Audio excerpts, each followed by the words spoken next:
Selamat sejahtera kepada pensyarah serta rakan-rakan sekalian.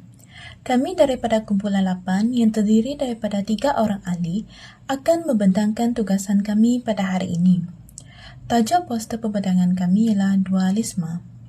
Saya, Luisa Geranting Anna Ering dengan memegang nombor metrik 84364. Pada hari ini, saya akan membentangkan bahagian pengenalan serta jenis-jenis dualisme. Baiklah, untuk memulakan pembentangan kami, saya akan menerangkan sedikit mengenai dualisme. Dualisme merupakan satu konsep yang merujuk kepada kewujudan dua unsur atau dua realiti yang berbeza tetapi saling berkaitan. Dalam bidang falsafah, dualisme sering dikaitkan dengan hubungan antara minda dan tubuh badan manusia. Konsep ini diperkenalkan oleh beberapa ahli falsafah terkenal seperti René Descartes yang percaya bahawa minda dan jasad adalah dua entiti yang berasingan.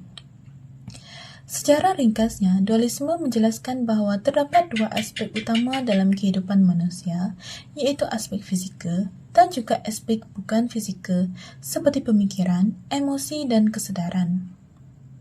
Seterusnya ialah jenis-jenis dualisme. Terdapat beberapa jenis dualisme yang utama. Yang pertama ialah dualisme minda dan tubuh. Dualisme ini menyatakan bahawa minda dan tubuh badan manusia adalah dua perkara yang berbeza. Tubuh bersifat fizikal, manakala minda melibatkan pemikiran dan kesedaran. Yang kedua ialah dualisme epistemologi. Dualisme ini berkaitan dengan cara manusia memperoleh ilmu pengetahuan melalui pengalaman dan pemikiran. Selain itu, terdapat juga dualisme metafisik yang menerangkan bahawa realiti terdiri daripada dua unsur utama, iaitu material dan spiritual.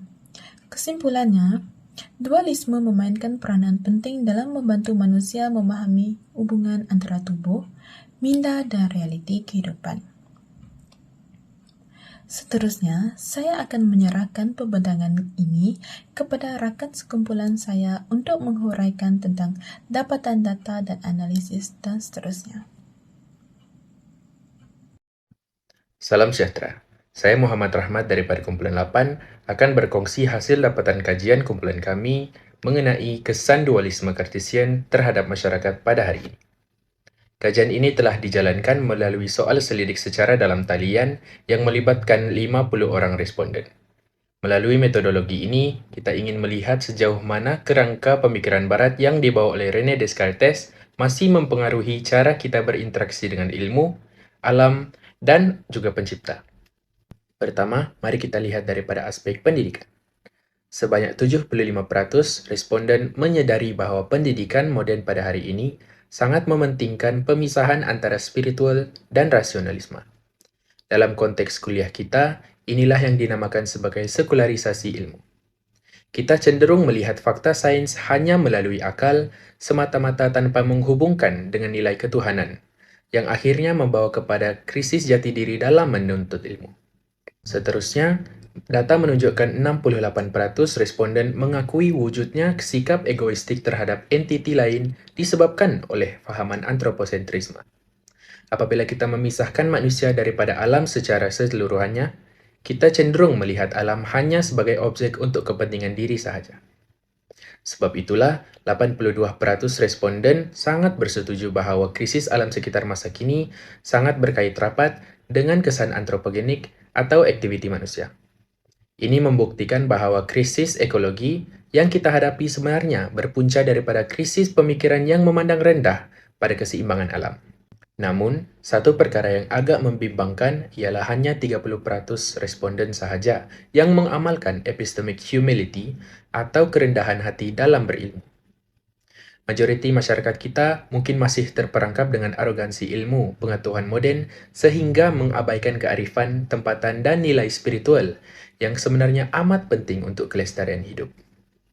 Sebagai kesimpulan, dapatan ini mengukuhkan lagi keperluan kita untuk melakukan dekolonialisasi epistemologi.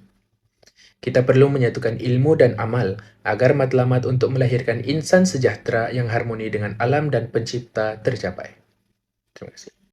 Seterusnya saya Muhammad Subullah Hamdan, nomor metrik 107610 akan menerangkan beberapa kesan utama dualisme Cartesian. Yang pertama adalah pemisahan sains dan nilai. Minda dan jasa dipandang sebagai entiti berasingan, menyebabkan ilmu sains fizikal berkembang tanpa terikat dengan nilai etika atau moral. Yang kedua, materialisme dan sekularisme.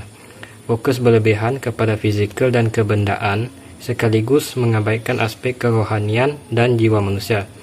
Yang ketiga, pengeksploitasian alam. Pandangan bahawa alam semesta hanyalah jasad ataupun mesin yang boleh dikaji dan dimanipulasi, menyebabkan krisis ekologi dan pemanasan global. Yang keempat, reduksionisme, yaitu kecenderungan untuk menjelaskan fenomena kompleks seperti kesedaran hanya berdasarkan komponen fizikal terkecil, mengurangkan nilai kemanusiaan.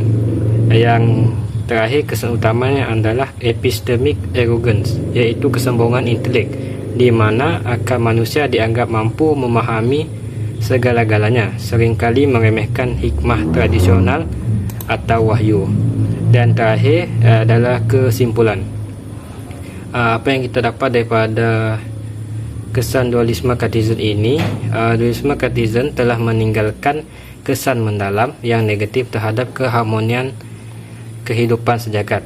Yang kedua, pemisahan antara minda, alam dan Tuhan bukan sahaja mengakibatkan kemusnahan ekologi melalui aktiviti antropogenik, malah menyebabkan manusia kehilangan jati diri sebagai insan sejahtera.